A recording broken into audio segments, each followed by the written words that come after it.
It's night now. What am I going to do? So I watched the races, same as you tonight. I want to give you a quick update. I want to make sure I reached out to James and I reached out to Mario in regards to the stake races tonight. I'll talk real quick. I don't think I got a chance to talk about no free lunch last night. No free lunch. I think James just wanted Drury. James had said to Drury, he's a really nice colt, just protect him. And Jonathan took him back. He was at the quarter in 31 seconds. Paced his last 3 quarters in 123 and 2. Last half in 54 and 2 to finish 5th. Had he got away 3rd, I think we might have been getting our picture taken or close to it, but I appreciate the effort in keeping the horses safe and protecting them. He's got a stake race coming up, so I think we're on the right track with this colt. He looks good. They did scope him afterwards. There was some mucus, a little bit of allergy stuff, but I think that amount is something we can treat, so we're going to move forward in that way. We have a number of horses this week that we want to get looked at. We're going to train them hard. They are going to train them hard at Mohawk on Wednesday, get them all scoped after. One horse in particular, I'm very interested to see how he looks, is Blue Monk. So we're going to be working on that. And then we came to tonight. In my video earlier from 2 days ago, or yesterday, I had said that, no, it was 2 days ago, I had said that, no, I lied, it was yesterday. I had said that Braemar was coughing.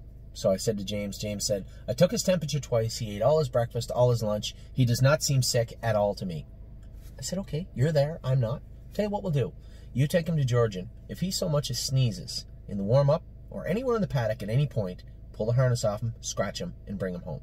So he raced. James raced him well. I didn't see the chart line just yet. I know he paced 58. He raced well, but James protected him pretty good. I'm happy with the direction this colt is going in because the first night we rev him up.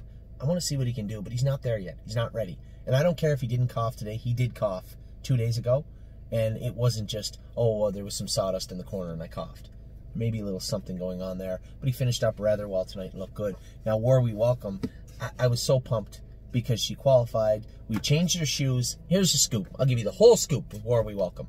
Warrawee Welcome has that big, huge gait, so we try to keep the weight off of her because we're worried she's going to hit her elbows. We don't want her hitting her elbows. Her knees bother her a little bit because she's back on her knees. Just a baby, right? Just baby stuff. And her feet bug her. So we're constantly trying to keep her feet and her knees, which feed off one another. We're trying to keep her sound in both. So what we did was we put a set of flip-flops on her up front and put aluminums on her up front, which is rare for a trotter. And for those of you that are horsemen out there, watch the Warrawee Welcome race. She does get pacey quite a few times before she runs down the lane. Now, I had a lot of questions after the race. She looked like she should have been a winner. She made a break halfway down the lane, but she was beaten when she made a break. She was going to be 3rd or 4th, and she ended up 4th, I believe. Makes a break under the wire. I'm thinking to myself, Jesus Christ, she hit her elbows or the aluminums. She got pacey with the aluminums on. It never dawned on me that she was sick, because she was sick last Saturday. We treated her up with antibiotics for 4 days. We had no reason to believe that this filly would still have mucus in her in any way, shape, or form. I'm thinking to myself, 1, she still looked like the gait was pretty high. Did she touch her elbows with aluminums and flip-flops on? 2, she looked pacey. We should get her scoped, too. So I'm on the phone with Mario. Probably should scope her. Mario didn't want the aluminums and flip-flops. That was my choice. I had talked to him and said, listen, we need to protect her soundness first and foremost. All things considered, we need to protect her knees and feet. As she gets stronger in her knees and they start to cool down, we can take those flip-flops off. But for now, I want to protect Warrawee Welcome. I'm thinking Breeders' Crown in the fall, Sire Stakes finals. I don't give a shit about Georgian Downs on Sunday on July the 12th. Yeah, I think she should win. She was picked to win. So I scope her. 4 out of 5 for mucus. Absolutely full. No blood, no inflammation, which is important. Inflammation is allergies for the most part. Redness, pimples, inflammation. That's all allergies. This was all mucus. She's still sick. So obviously we had, I believe Mario said the veterinarian had her on XNL. Fairly common, fairly strong antibiotic, but obviously in this case didn't work. So, I guess a little bit back to the drawing board. The one thing he did say though, blood in both her elbows. She hit both of them. She can't go with flip-flops on. This isn't a horrible thing. tinkering, right? You can't put lighter shoe than aluminums, but if her feet are hurting her, that's going to help her get up into her elbows too. That's what, for those of you that are horsemen, you understand what I'm saying. We have flip-flops on for a reason, because her feet are a little sore and her knees bother her. But because of the flip-flops, she might be slipping a little bit. Maybe they're not helping her feet as much as we hoped, and her feet are stinging her a little bit, which would help drive her up into her elbows, regardless of the fact. Here's a 2-year-old trotting filly that left to the front, looked pacey for a lot of the way, held on as long as she could, obviously. 2 things happened halfway down the lane. She got tired because she can't breathe, because she's full of mucus. And 2, most importantly, she hit her elbows. So Mario and I talked a little bit after. I'm angry. He's angry. You know, he's probably angry at me because I pushed for the flip-flops. I'm angry because the filly made a break. So we're both being cordial, but it's not Mario's fault. 1, he drove the filly perfect. And 2, the thing with the flip-flops, as I said to Mario, let's just relax. He didn't know that the filly scoped sick at that point. The caretaker was calling Mario and then called me. And I didn't know at this point she was sick when we're talking. So I said, let's get her scoped first before we rush to any conclusions. If we have to take the flip-flops off, we will.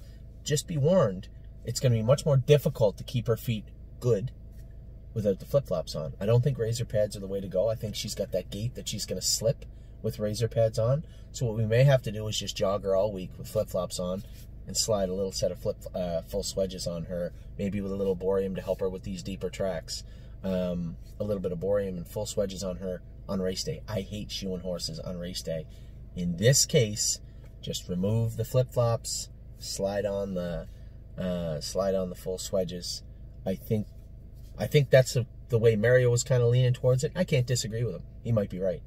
So I want to make sure I updated you tonight. It's almost 10 o'clock at night.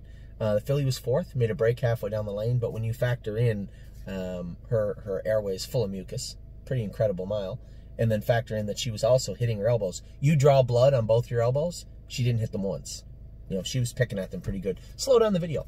Take your time and go back and slow down the video. Watch where her feet, at the apex, the top of her gait, watch where her foot is, and you'll see what a horse that hits her elbows does. They fold that foot up, and it ends up right up on their elbow. And if they hit hard enough, they can draw blood. She drew blood on both of them tonight. Now, the good news is you can change her shoes. If you really want to, we can put elbow boots on her. They make them. They're a pain in the butt. I think we have to dig them up. There might be a pair in Stanley Dancer's coffin. We have to dig those up. They do make them. They're very rare that you're going to see elbow boots, but it happens. I believe Mac Lobel wore elbow boots, if I'm not mistaken. I could be wrong. I think he did. I was like 10. Give me a break. The good news is the filly raced as good as she could. You draw blood on your elbows, and you have mucus in your lung. And you know how many times Warrawee Welcome made a break in her life. If you watched the stable, if you watched Warrawee Welcome, rhymes with Nero. 0 times. That's how many times she's ever made a break. So she was doing every ounce she could tonight. So hats off to Warrawee Welcome. Certainly, I thought Mario did a great job driving her, and she'll be back. We'll tinker with her shoes. We will get her healthy. We'll tinker with her shoes, and she'll be at 100% for her next race. So I want to take the time to update you guys on Warrawee Welcome, on Braemar, on a number of things. I made a video here about the sale that's going on Wednesday at Hoofbid. A lot going on at the stable. I want to make sure you know why, and you know exactly what is going on. Take care. I hope you had a great weekend.